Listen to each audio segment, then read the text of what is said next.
believe me.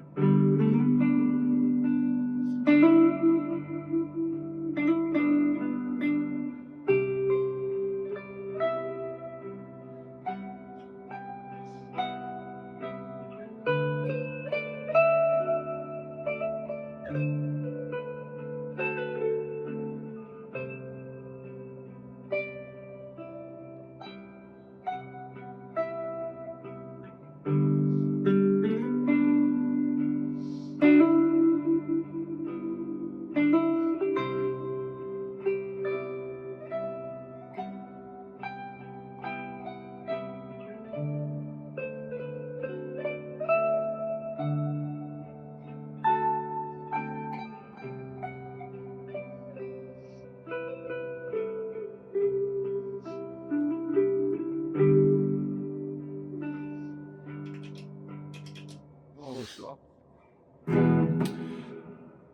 Good morning again. This is 2 days in a row for me. This is kind of cool. Again, I'm gonna have um, the the vents are loud in this room, and I'm recording with the iPhone and it picks up everything. Shit. Yeah. But I learned yesterday that I can put it in Premiere Pro and I can remove almost all that background noise, but it affects my voice depending on how much I do that. It felt like it almost got robotic to a point where I didn't like it. And then if I change anything, it's got to redo the whole thing again. So the video's like 10 minutes long. It takes several minutes to reprocess that every time I change something. So it's a little time consuming, but it's a way to remove the background noise. So I'll probably do that again. And it is really, really cold today. I set single digits outside. That's why I have this big hoodie on that has this ridiculously oversized hood, but I'm dealing with it. So I'm cold. That's why I'm wearing this. So yesterday I wanted to talk about modes a little bit. So I did an Ionian to Lydian thing, and I'll try to put a link to a video up somewhere, maybe in the description. And then I wanted to expand on that today and then go Ionian Lydian, Mixolydian, which would be 145. Mixolydian is interesting because where Lydian isn't really chord based, like you don't have a sharp four. I guess you could, but typically you don't have that.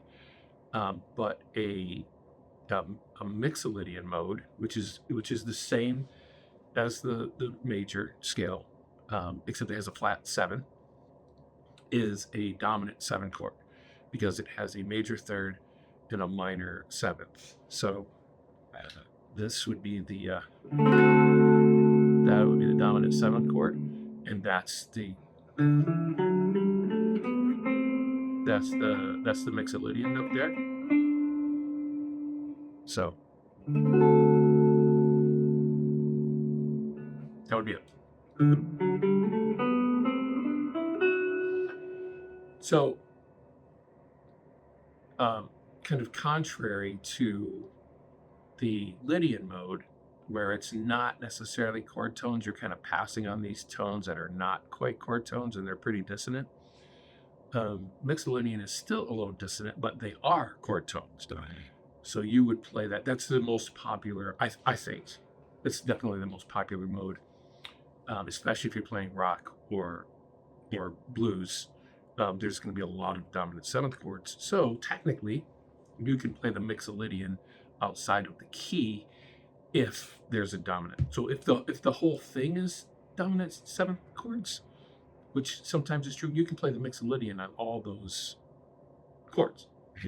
So you could play Mixolydian. You're essentially changing keys when you do that. So you can play the Mixolydian over any dominant 7th chord whenever you see a dominant 7th chord. Because if you try to play the regular major Ionian mode, it's not going to sound right because of the major 7th across the minor 7th in the mode. So when you hit, see, that's the major 7th, dominant 7th. that half step. The half step's always going to sound bad if you hit that note. So that's the difference. So that's why you want to play the Mixolydian. Okay, sidebar. I had a friend of mine one time that I was explaining modes to, and for some reason he called it the Mixolydian mode, and now I say it at random, and it drives me crazy. So if I say that in this video, I apologize. It's in my brain and I can't get it out. Okay, blues, da da da da da. So that's it, really. So that's it for the recap real quick. Ionian is 3. Lydian is a sharp 4 only. Mixolydian is a flat 7, which ends up being, you end up,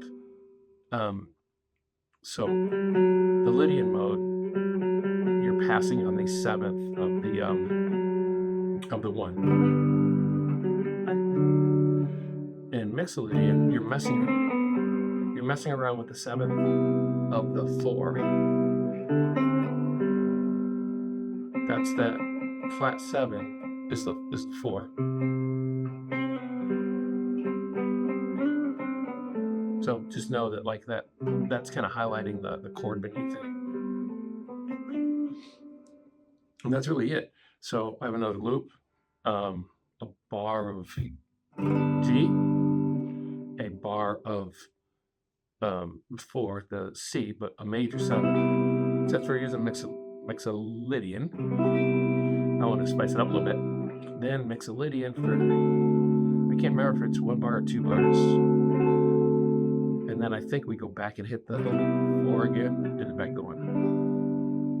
So when I'm over the 4, I'm going to highlight the sharp 4. When I'm over the 5, I'm going to highlight that flat 7. Here we go.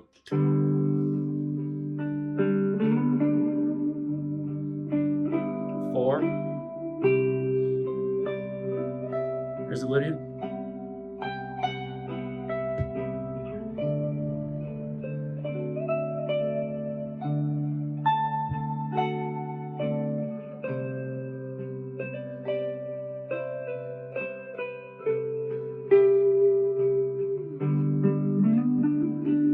Just 4. Whoops. 5.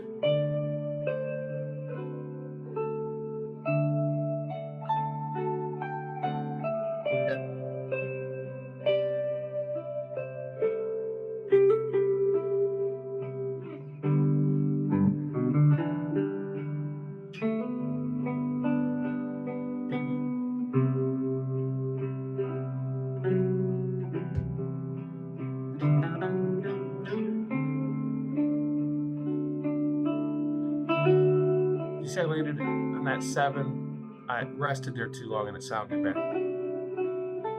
So make sure that's just passing. I'll do it again.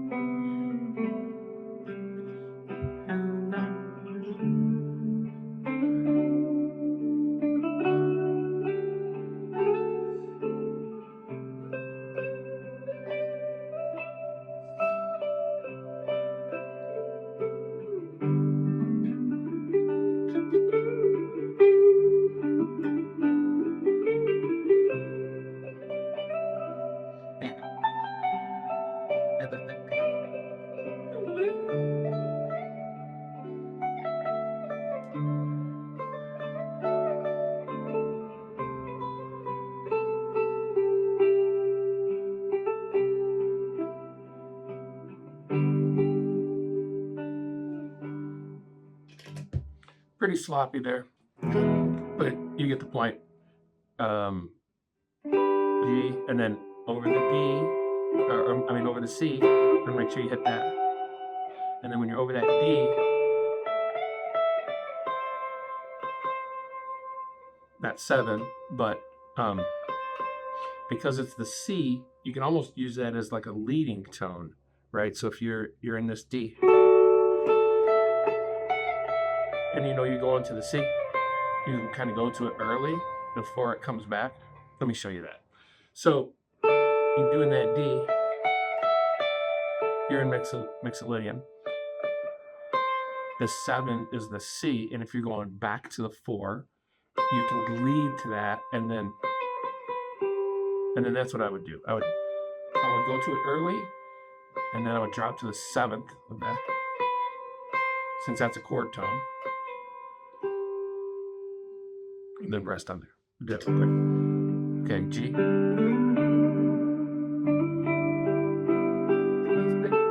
C. Here's the D.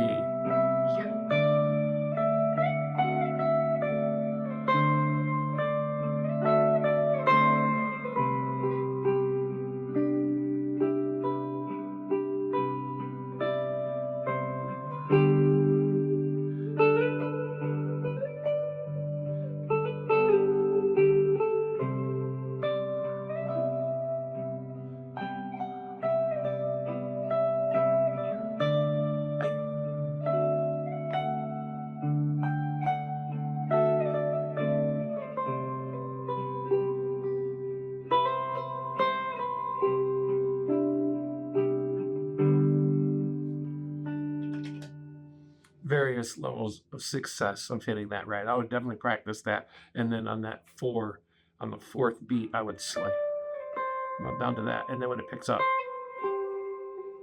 whatever sounds good to your ear. All right, so that's it for the Ionian Lydian and Mixolydian, and how you can mix and match those up to kind of play different things. And you saw I had various levels of success because this is something I'm practicing where I might just play the major scale a lot, or major pentatonics, to kind of sprinkle in those notes and practice them and see which ones sound right. So I hope this helped. I think next I want to try to expand that to the Aeolian and have 4 modes, so a 4-chord progression, and then mix and match those, and it'll get increasingly more difficult the more modes we add, but it's fun. So enjoy the rest of your day.